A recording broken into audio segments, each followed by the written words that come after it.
Gue mau tanya dulu ke kalian yang suka ngikutin cerita kartel di Meksiko, bre. Ada yang udah pernah denger namanya El Mencho kan ya? Kalau El Chapo itu kan legendaris. Nah, El Mencho ini bikin pemerintah Meksiko dan Amerika Serikat pusing lebih dari 1 dekade, bre. Tapi kacaunya itu bukan cuma karena bisnis narkobanya yang gede. Pertanyaannya yang gue mau bahas di video ini itu bukan cuma siapa sih El Mencho itu, tapi soal bagaimana sih dia ini akhirnya bisa dibunuh oleh militer Meksiko setelah bertahun-tahun lolos dari penangkapan. Dan yang paling gilanya, dampak kekacauan apa yang terjadi setelah kematiannya ini. Kalau lu penasaran, ya udah bre, langsung aja kita mulai videonya.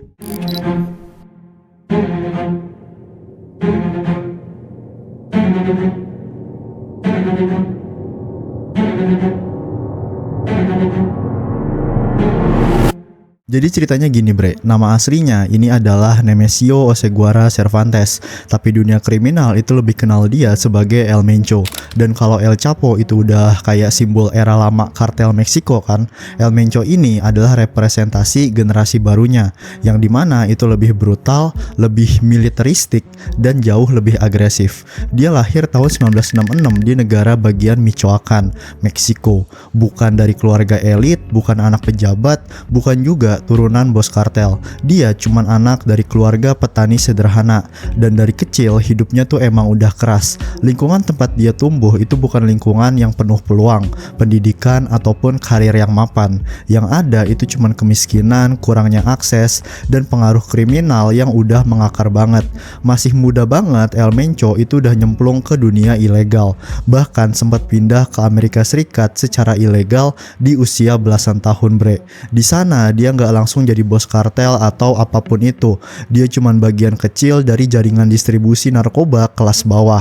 Tapi di situ dia langsung belajar satu hal penting, bagaimana sistem penyelundupan lintas negara itu bisa bekerja. Tahun 1990-an dia ini sempat ditangkap di Amerika karena kasus narkoba dan akhirnya dideportasi ke Meksiko. Nah ini nih bre, titik balik pertamanya. Karena setelah balik ke Meksiko, dia kagak lagi jadi pemain kecil. Dia gabung dengan jaringan besar yang saat itu lagi naik daun, yaitu kartel Milenio. Disinilah dia mulai naik pangkat, dan yang bikin dia beda dari anggota lain, dia ini bukan cuma penjual, dia itu operator. Dia ngerti gimana logistiknya, dia ngerti gimana distribusinya, dan yang paling penting, dia ngerti struktur kekuasaannya. Waktu kartel Milenio mulai dilemahkan oleh operasi militer Meksiko, banyak anggotanya tuh yang tercerai-berai. Biasanya dalam situasi kayak gini, organisasi itu bakal langsung bubar, tapi bukan dengan El Mencho. Dia malah ngelihat kekacauan ini sebagai peluang bre, dan disinilah lahir sesuatu yang nantinya bikin pemerintah Meksiko itu ketar-ketir, yaitu Jalisco New Generation Cartel atau CGNG. Awalnya CGNG ini cuman faksi kecil aja, tapi strateginya El Mencho itu beda. Dia kagak mau main defensif kayak kartel-kartel lama. Dia mainnya ofensif, langsung serang rival, langsung ambil wilayah, langsung unjuk kekuatan. Dan caranya ini bukan diplomasi, tapi bener-bener kekerasan ekstrim. CGNG berkembang cepat banget.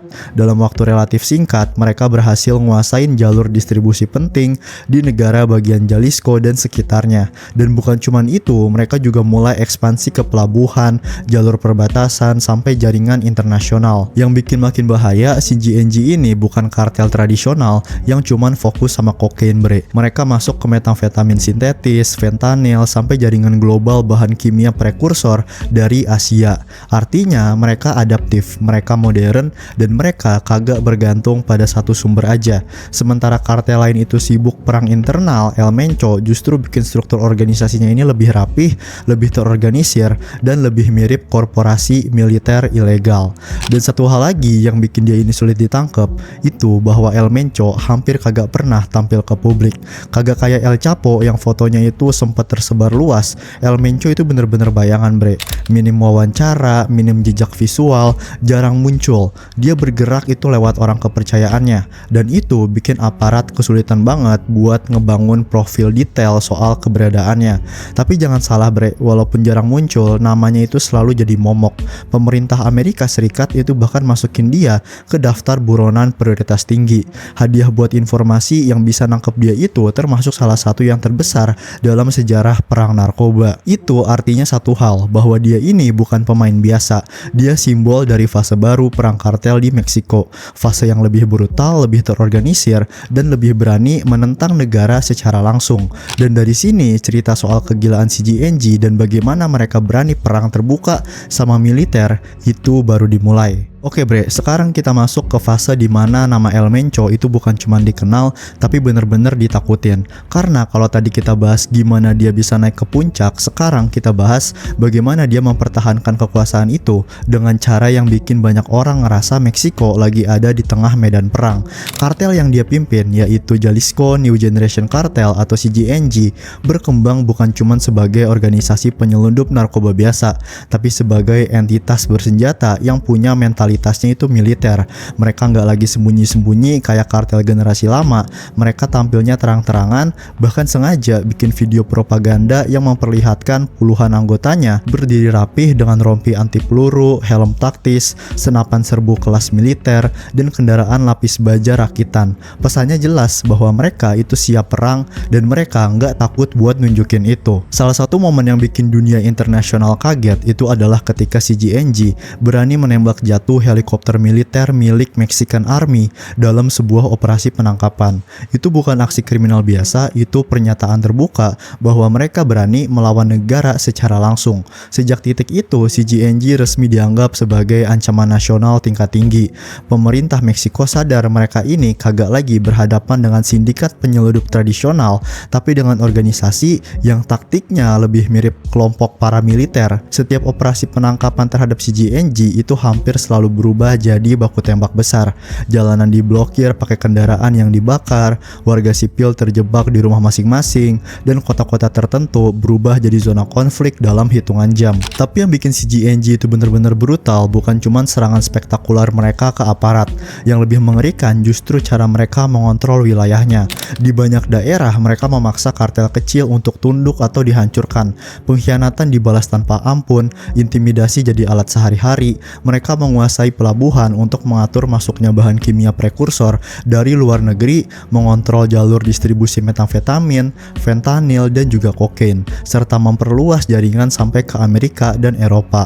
Struktur organisasinya tuh rapih bener bre, hampir udah kayak korporasi ilegal dengan sistem komando yang jelas, sel regional, dan jalur komunikasi terenskripsi. Itu yang bikin mereka sulit buat ditembus. Di balik semua ekspansi dan kekerasan itu, nama El Mencho terus muncul sebagai otak strateginya. Walaupun wajahnya ini jarang kelihatan di publik, pengaruhnya itu kerasa di mana-mana. Beberapa kali militer Meksiko itu nyaris menangkapnya, tapi selalu gagal di detik terakhir. Entah karena bocoran informasi, entah karena jaringan perlindungan yang kuat, atau memang karena dia selalu selangkah lebih maju. Semakin sering dia lolos, semakin besar reputasinya sebagai sosok yang kagak tersentuh. Dan reputasi itu sendiri jadi senjata psikologis. Banyak wilayah memilih tunduk sebelum konfliknya itu pecah, karena mereka tahu siapa yang mereka hadapin. Amerika Serikat itu bahkan menetapkan hadiah besar untuk informasi yang mengarah pada penangkapan Nemesio Oseguera Cervantes ini, menjadikannya salah satu buronan prioritas internasional. Artinya kan jelas gitu, kalau dia ini bukan cuma jadi masalahnya Meksiko, tapi ancaman global dalam perdagangan narkoba. Tapi semakin luas pengaruhnya, semakin banyak pula musuh yang dia kumpulin. Kartel rival itu jadi memperhatikan banget, aparat keamanan juga ningkatin tekanan ke mereka, dan setiap ekspansi baru itu berarti resiko konflik baru. Sejarah kartel di Meksiko itu selalu menunjukkan pola yang sama. Semakin tinggi seseorang naik, semakin besar pula target di punggungnya. Dan ketika CGNG mulai mendominasi banyak wilayah-wilayah ini sekaligus, pemerintah Meksiko menyadari satu hal yang kagak bisa lagi mereka hindarin, bahwa selama El Mencho itu masih bebas dan mengendalikan operasinya, kekerasan kagak akan mereda. Penangkapan biasa mungkin gak bakal cukup, resiko dia lolos lagi itu terlalu besar. Di titik inilah arah strateginya itu mulai berubah. Perburuan yang awalnya bertujuan menangkap perlahan berubah menjadi sesuatu yang lebih final.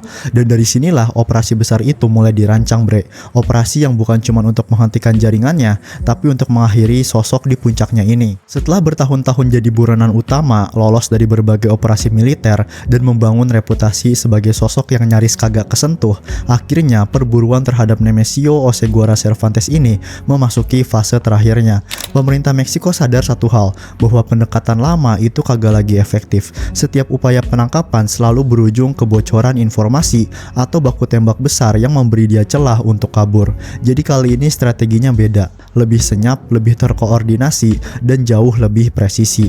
Operasi ini melibatkan unit elit dari Mexican Army, intelijen federal, serta dukungan teknologi pengawasan tingkat tinggi. Berbulan-bulan, mereka mengumpulkan pola komunikasi, pergerakan logistik, hingga perubahan rute distribusi yang dicurigai berkaitan langsung dengan lingkar dalam CGNG. Beberapa laporan menyebutkan bahwa keberhasilan ini bukan cuma karena teknologinya, tapi juga karena retakan internal di tubuh Jalisco New Generation Cartel ini sendiri. Tekanan besar dari berbagai sisi membuat loyalitas sebagian anggota itu mulai goyah. Dan di dunia kartel, satu informasi kecil itu bisa berarti segalanya, bre. Lokasi persembunyian terakhirnya El Mencho itu disebut berada di wilayah terpencil dengan akses yang terbatas dan penjagaan berlapis. Area itu bukan sekedar rumah aman biasa, tapi kompleks yang dijaga ketat oleh orang-orang bersenjata lengkap. Jalur masuknya juga minim, dikelilingi medan yang sulit dan didesain untuk memberi waktu cukup jika ada serangan mendadak. Tapi kali ini militer udah belajar dari kegagalan sebelumnya. Mereka nggak bergerak terburu-buru, drone pengintaian juga diterbangkan untuk memastikan identifikasi target, komunikasi internal juga diamankan, perimeternya itu dipersempit perlahan tanpa memicu kerugian besar. Ketika pengepungan akhirnya dimulai, situasinya tuh berubah cepat. Tembakan pertama memecah kesunyian dini hari. Anak buah CGNG yang berjaga itu langsung membalas, dan dalam hitungan menit area itu berubah jadi medan baku tembak yang intens banget. Suara senapan otomatis, ledakan granat, dan teriakan komando yang bercampur jadi satu. Pasukan militer bergerak sistematis, menekan dari berbagai sisi untuk memutus jalur pelariannya. Kagak ada celah kayak operasi-operasi sebelumnya. Kali ini mereka datang dengan satu tujuan, yaitu memastikan targetnya ini kagak lolos. Beberapa laporan menyebutkan bahwa El Mencho itu sempat buat nyoba berpindah posisi di dalam kompleks saat baku tembak ini berlangsung, tapi tekanan yang terlalu cepat itu membuat ruang geraknya terbatas. Dalam kekacauan itu, dia terkena tembakan dari unit khusus yang udah mengunci koordinatnya. Kagak ada negosiasi panjang, kagak ada momen dramatis penyerahan diri. Operasi ini memang dirancang untuk menghindari resiko kabur lagi, bahkan jika itu berarti menggunakan kekuatan mematikan. Ketika kontak senjatanya mereda, pasukan memastikan identitasnya melalui verifikasi biometrik dan konfirmasi intelijen. Dunia kemudian menerima kabar yang selama bertahun-tahun kerasanya tuh kayak hampir mustahil, bahwa El Mencho telah tewas dalam operasi militer. Pemerintah Meksiko mengumumkan keberhasilan tersebut sebagai pukulan terbesar terhadap struktur kepemimpinan CGNG. Bagi aparat, ini adalah akhir dari salah satu perburuan paling sulit dalam sejarah perang narkoba modern. Tapi di balik pengumuman resmi itu, banyak analis langsung mengajukan pertanyaan yang lebih besar. Apakah kematian satu orang, bahkan seorang pemimpin sekuat El Mencho itu benar-benar bakal menghentikan mesin kartel yang udah terlanjur besar dan terorganisir, atau justru membuka babak baru yang lebih kacau? Karena dalam sejarah kartel Meksiko, setiap kekosongan kekuasaan itu hampir selalu diikuti oleh perebutan berdarah, dan ketika sosok di puncaknya ini tiba-tiba hilang, stabilitas internal yang selama ini dijaga lewat rasa takut itu bisa runtuh dalam sekejap. Yang selama ini tunduk karena loyalitas atau intimidasi bisa aja mulai berebut kendali. Dan bener aja, kematian El Mencho itu bukan akhir dari cerita ini, itu justru pemicu gelombang berikutnya. Kematian Nemesio Oseguera Cervantes awalnya diumumkan sebagai kemenangan besar dari pemerintah. Dalam pernyataan resminya, ini disebut sebagai pukulan telak terhadap struktur Jalisco New Generation Cartel. Banyak yang berharap dengan tumbangnya figur sentral ini, kekerasan itu bakal langsung menurun. Tapi realitanya di lapangan justru bergerak ke arah yang lebih mengkhawatirkan, bre. Karena dalam dunia kartel, satu kematian besar itu jarang berarti akhirnya. Seringkali itu justru awal dari kekacauan baru. Kurang dari 24 jam setelah kabar kematiannya ini menyebar, berbagai wilayah di Meksiko itu langsung mengalami gelombang kekerasan balasan. Di negara bagian kayak Jalisco dan Michoacan, kendaraan dibakar di tengah jalan raya utama. Blokade mendadak muncul di berbagai titik strategis, membuat lalu lintasnya ini lumpuh total.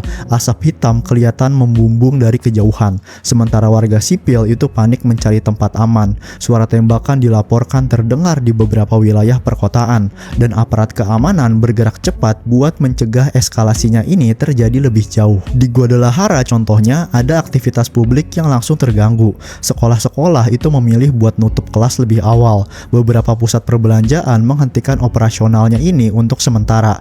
Transportasi umum juga mengalami gangguan karena sopir itu takut melintas di area yang rawan blokade. Situasi bahkan berdampak ke sektor pariwisata. Bandara di wilayah Jalisco itu mengalami pembatalan dan penundaan penerbangan akibat kekhawatiran keamanan. Maskapai internasional juga memilih untuk kagak mengambil resiko, sementara wisatawan terjebak dalam ketidakpastian di dalam bandara. Kondisi ini menunjukkan satu hal yang brutal. Jaringan CGNG itu kagak runtuh bersamaan dengan kematian pemimpinnya. Struktur yang dibangun selama bertahun-tahun itu tetap aktif. Komandan regional itu masih memiliki kendali atas wilayah masing-masing. Jalur distribusi juga tetap ada dan loyalitas sebagian anggota juga masih kuat, terutama mereka yang melihat kematian El Mencho sebagai alasan untuk menunjukkan kekuatan. Di sisi internal organisasi, kekosongan kepemimpinan itu menciptakan potensi bentrokan. Tanpa figur sentral yang selama ini jadi penentu keputusan akhir, kemungkinan perebutan pengaruh itu terbuka lebar banget. Dalam sejarah kartel Meksiko, fase seperti ini itu sering berubah menjadi konflik internal berdarah. Faksi-faksi kecil bisa aja muncul, masing-masing itu ngeklaim legitimasi, dan setiap klaim kekuasaan biasanya dibuktikan bukan dengan pidato, tapi dengan senjata. Kartel rival pun itu tentu kagak bakal tinggal diem. Wilayah yang sebelumnya sulit disentuh karena berada di bawah komando langsung El Mencho, kini terlihat lebih rentan. Dalam dunia kriminal, kekosongan ini bakal jadi peluang. Itu berarti potensi perang antar kartel bisa meningkat dalam jangka pendek. Bagi masyarakat sipil, ini artinya ancaman kekerasan yang belum tentu mereda dalam waktu dekat. Pemerintah pusat pun bergerak cepat. Presiden Claudia Sheinbaum itu menyerukan ketenangan nasional dan menegaskan bahwa aparat federal serta negara bagian itu telah dikerahkan untuk mengendalikan situasi. Patroli ditingkatkan, operasi intelijen diperluas, dan pengamanan infrastruktur itu diperketat juga. Tapi mengendalikan dampak dari runtuhnya figur sebesar El Mencho itu bukanlah proses yang bisa instan terjadi, bre. Struktur kartel yang udah mengakar dalam ekonomi ilegal dan sosial di berbagai wilayah kagak bisa dibongkar dalam satu malam. Di tingkat internasional, kematiannya juga memicu kekhawatiran tentang stabilitas distribusi narkoba lintas negara. CGNG selama ini dikenal sebagai salah satu pemain utama dalam jaringan metamfetamin dan fentanyl. Jika rantai komando ini terganggu, bisa aja terjadi dua kemungkinan yang ekstrim, bre. Pertama, distribusi itu bakal melemah sementara, atau justru kelompok-kelompok kecil yang lebih liar dan sulit dikontrol mengambil alih pasar. Dalam banyak kasus sebelumnya, perpecahan organisasi itu justru membuat situasinya jadi lebih kacau karena kagak ada lagi kendali yang terpusat. Dan di tengah semua analisis strategis itu, ada satu sisi yang sering luput dari perhatian, yaitu masyarakat biasa. Mereka yang tinggal di wilayah konflik kagak punya kepentingan dalam perebutan kekuasaan ini, tapi mereka yang paling merasakan dampaknya. Jalanan yang diblokir, sekolah yang ditutup, usaha kecil yang kehilangan pelanggannya, ketakutan yang merayap setiap kali suara motor melintas terlalu cepat di malam hari. El Mencho mungkin udah mati, tapi bayangannya ini dan pengaruhnya ini masih kerasa. Pertanyaannya sekarang bukan lagi siapa dia atau bagaimana dia tewas. Pertanyaannya adalah apakah kematiannya ini bakal benar-benar melemahkan kekuatan kartel atau justru membuka babak baru yang lebih kagak terprediksi dan lebih brutal. Karena dalam sejarah panjang kartel lagi yang ada di Meksiko, ada satu hal yang hampir selalu kejadian, bahwa menghilangkan pemimpin itu kagak selalu berarti menghilangkan sistem yang udah dia bangun, dan masa depan setelah El Mencho itu masih sangat penuh tanda tanya. Oke bres, gitu aja buat video gua kali ini. Kalau lu suka jangan lupa like, comment, share, dan subscribe channel ini. BTW, karena ini beritanya tuh masih anget banget ya, banyak info-info yang kepotong dan masih belum dirilis sama pihak aparat. Jadi gue bakal nyoba ngikutin terus ini beritanya, ini kasusnya. Kalau emang ada informasi yang menurut gue signifikan, itu bakal gue bikin video update-nya. Oke, makasih buat yang udah nonton. Sampai jumpa lagi di video berikutnya. Dadah.